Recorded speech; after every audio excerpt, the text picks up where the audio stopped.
Rock and our Redeemer. Amen. Our Bible, our sacred text, is full of beautiful stories, as we sang about earlier. It's full of stories of love and compassion and sacrifice. And it's also full of some really strange stuff.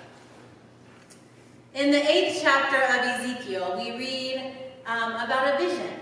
And it's often these visions that talk about these things that are a little bit odd. And Ezekiel is odd in his own right, but he talks about, in the 8th chapter, he says, I saw a figure like that of a man. From what appeared to be his waist down, he was like fire, and from there up his appearance was as bright as glowing metal. Not something we would expect to find in Scripture. A few chapters later, Ezekiel sees a cherubim, not a cute, cuddly, childlike angel like we might picture. Instead, he describes them by saying each had 4 faces and 4 wings, and under their wings was what looked like human hands. Not quite the pretty picture that we've seen by Ann Geddes, or whoever does the angel pictures. I tell you, there is some weird things in our Bible, and while not all of them are contained in visions, visions are maybe one of the things in Scripture that are the hardest for us to understand what is happening. Visions are one way, particularly in the Hebrew Bible, that God communicates with people, often through symbolic imagery. And in the New Testament, there are less visions, but in the same way that we see them in the Hebrew Bible, you see them particularly in Luke and Acts, which were written by the same author as one book. And our scripture from today comes from the book of Acts, as Ananias has a vision. Now, visions are a difficult theological subject because the number of visions continues to decrease from the Hebrew Bible into the New Testament. And now, when people come and say, I had a vision of God, we are less inspired and more concerned. We don't really trust visions anymore. Since visions are not a part of our lived experience, it is a challenge to know what to do with those that are recounted in Scripture. Our seasonal group planned to talk about visions throughout the month of the Easter season. And we talked about these stories in Scripture that we're not always sure what to do with. But then we also talked, as Jackie did, about people who are visionaries. And many were named. Maya Angelou, who I spoke about on Easter, was one. Others named Gandhi and Einstein, the poet Mary Oliver, Mother Teresa, Dr. King, among others.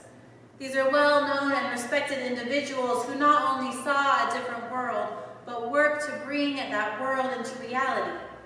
Now, one thing that team didn't expect is the recognition that we have visionaries among us, and we would be hearing for some.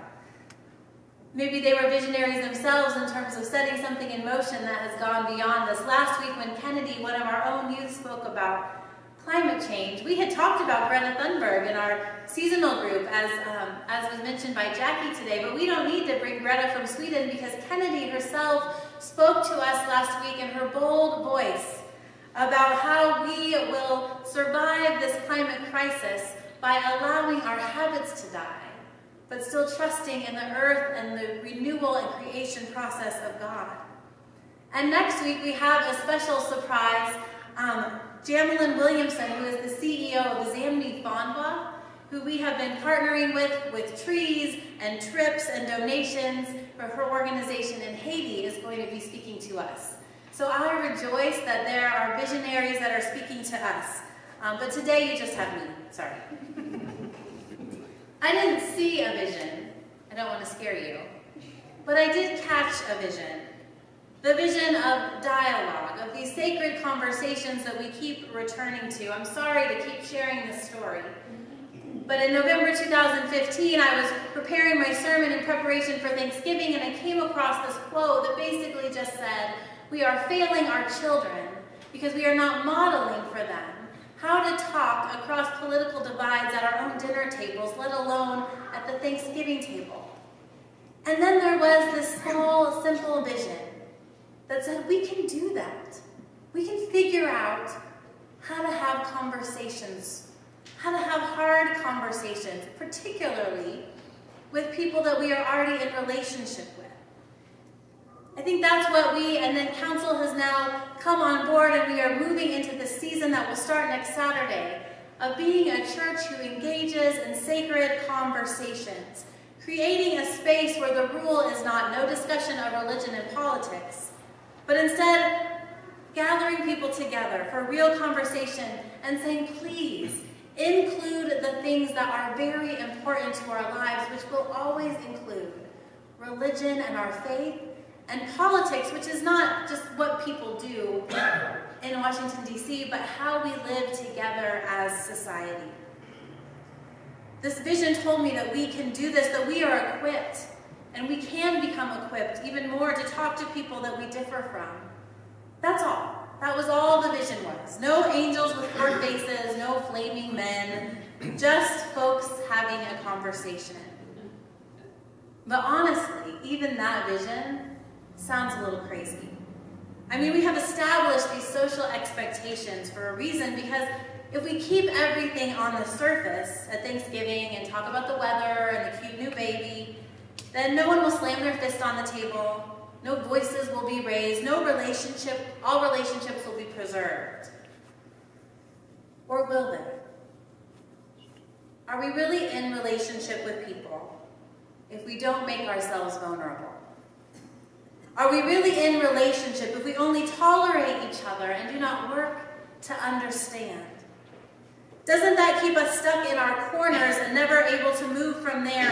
And if that is the case, what would it take for us to change that? What would it take for us to step away from what is safe and expected, even to step towards someone we care about, but to step toward them with an intentionality of moving deeper in our engagement?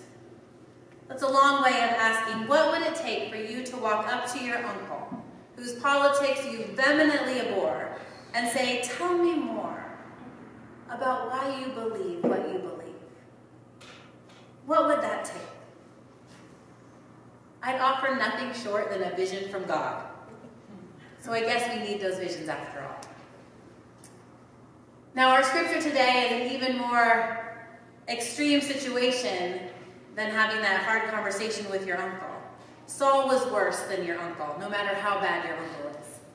It begins with this section just before what Sharon read for us, as we learn a little bit about what happened to Saul. Saul, who we have come to know as Paul, who wrote much of the New Testament. Saul was a persecutor of Christians. He had sought and was granted permission to arrest any Christian he encountered. But he was on the road to Damascus, and then he saw a bright light and heard the voice of Jesus saying, Saul, why do you persecute me? And Jesus then told him to go into the city and basically wait there for instructions. But in the meantime, this bright light that Saul had seen had left him unable to see. And then we get to our scripture today where we meet Ananias. Ananias was a faithful disciple of Jesus, who then also, in addition to Saul's vision, Ananias had a vision of his own in which Jesus instructed him to go to Saul. But Ananias argues with his vision. He says, I have heard many reports about this man and all the harm he has done to your holy people in Jerusalem. And he has come here with authority from the chief priests to arrest all who call on your name. But Jesus responds, go, for he is an instrument whom I have chosen to bring my name before Gentiles and kings and before the people of Israel. Go. On the front of your bulletin, there is a picture of a coffee mug, which to me looks like conversation, because we talk about going out and having a cup of coffee, even though many people say that who don't even drink coffee. But on that coffee mug, when I found that picture, it says begin. Sometimes beginning that conversation is the hardest part, and Jesus says, go. And Ananias went. Ananias was called to cross a dividing line. His vision took him where he never would choose to go. And as we read in this text, it's important to name that he was called into a dangerous place. As I have been studying and reading about how it happened that we no longer are talking to each other, a lot of people are talking about this right now. One woman, Priya Parker, wrote a book called The Art of Gathering that I'm starting to read. But I was watching an interview she gave, and she talks about conflict. She quotes another who said that if we had more conflict, we would have less violence. If we had more conflict, we would have less violence, which sounds odd, but what she means if we made room for healthy conflict, if we knew how to be in conflict, how to approach it, how to address it, how to exist in it, there would be less violence in the world, because we get so afraid of anything that feels like conflict that we want to just stop it immediately, even if the way that we stop it is through violence. Ananias is called in this vision to walk into conflict. Saul was very well known to be dangerous to the followers of Jesus. And if we're going to be honest, in some way, every time we cross a dividing line, we are walking into conflict. It might not always be physical danger or emotional danger or social or relational danger, but there is that danger there. There is conflict. And we shouldn't minimize that and pretend that it's going to be easy peasy. This thing that we are being called to do is a challenge. And we have to be mindful of all of the extra challenges that come along with it, because it shouldn't always be the people who feel vulnerable that are the ones that are called to cross that dividing line. And actually, that's not what happens in this scripture. Every time I have read the scripture in the past, I've really been in awe of Ananias, because he really had to put himself in harm's way to approach Saul. But when you really look at the full text, that's not what happens. Saul is unable to see. And as we read about it, it seems that he is almost bedridden because of his loss of sight. And we don't know what other impact that had on him physically and spiritually and emotionally. I mean, I always just picture him laying there when Ananias comes in. But Jesus does not ask Ananias to approach Saul. Ananias does not have a vision until after some of Saul's power is diminished. And then when Ananias enters the room, there is no power imbalance, and that is honored by his words, because he calls Saul his brother. Brother Saul, he says. Ananias chooses and prioritizes what connects them more than what divides them. And then we read in the text that something like scales fall from Paul's eyes. He had to become blind in order to see. It's a tricky thing the Bible does with the metaphor of sight. Not just for the work of our eyes, but for the way we encounter and approach and perceive the world. It was the vision that took away Paul's sight, and then it was the vision of another that restored it. Now, as we begin engaging in these sacred conversations with those we know and those we love, it's important for us first to recognize our own visions, our own stories. We have seen this. What have we seen in this world? What is it that you know from your lived experience? What have been your experiences? What has God communicated to you throughout your life? It's the first step to know ourselves enough to be able to articulate who we are. If someone were to ask you, what difference has God made in your life? Could you give them an answer? If someone were to ask you, how does your faith impact the way that you live your life, the choices you make, even the way that you vote, could you answer that in an authentic way without just saying, well, because I'm right? We must know our own visions. Know what God is communicating with us, what God is asking of us. And then we must be open to engaging in dialogue, being aware that we are walking into conflict. That is what our hope is, that within the church we can create a level and safe space for us to be in conflict, to live there, to exist in that, but to exist in that with intentionality and in covenant, knowing that we are walking into that together. We might lose our sight as we step into that conflict, as we step into that danger. Yet we must be open to the reality that we might not be able to see again. We might not be able to ever see clearly until we receive the vision of someone else. In the way of God, that is the way we are hearing in this text. Saul lost his sight. And in order to become the person God was calling him to be, which is Paul, he had to, Ananias' vision is what brought him a renewed sight or maybe a new site altogether. And so maybe that will be true for us, but also we have to be open to the possibility that our vision might also allow someone else to see. It's probably not an either or, but a both and. As we help others to see, so too the scales will fall from our eyes as well. As I mentioned in the announcements, this journey for us in an intentional way will start next Saturday at 10 a.m., facilitated by the Colorado IAF, who we are partnering with as they do community organizing through relationship building. I hope all of us, I hope that this work that we are starting now, beginning, as Jesus says, go, that we are beginning now, will not only change how we have interactions with our relatives and the conversations at the dinner table, but who we are as a church, how we live in the culture of who we are as we impact those beyond our doors. This is a difficult time.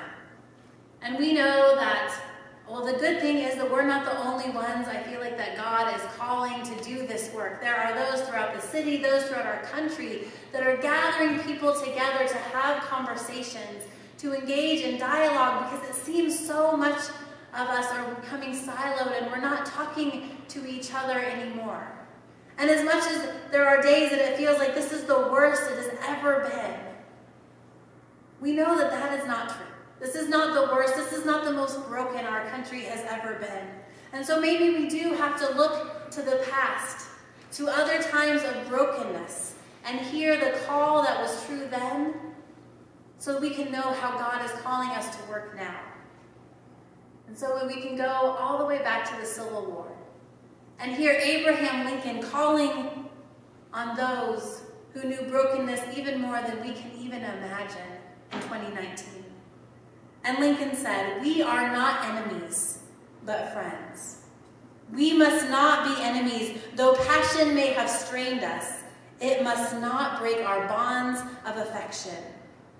The mystic chords of memory will yet swell the chorus of the Union, when again touched, as surely they will be, by the better angels of our nature." So I guess our vision is of angels after all. Maybe not the ones that fly in, are on fire, who have four faces, but the better angels within us, the better angels of our nature. May we have that vision. May that vision guide us to begin. Amen.